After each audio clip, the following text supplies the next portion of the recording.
Assalamu alaikum. In this video, how to change font size and text in Photoshop.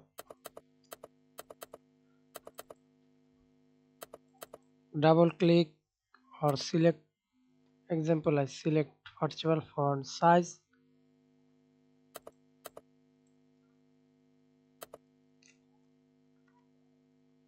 Set the size or type custom size.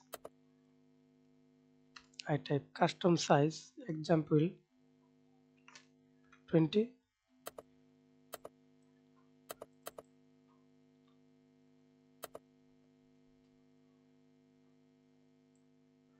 And another way to apply font size. Click.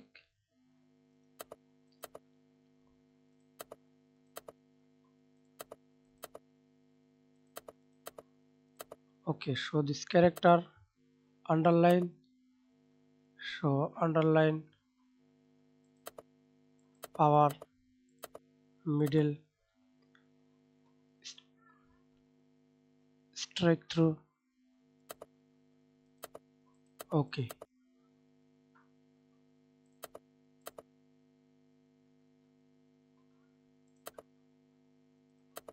Thanks for watching video. Please subscribe to my channel, like, comment, share.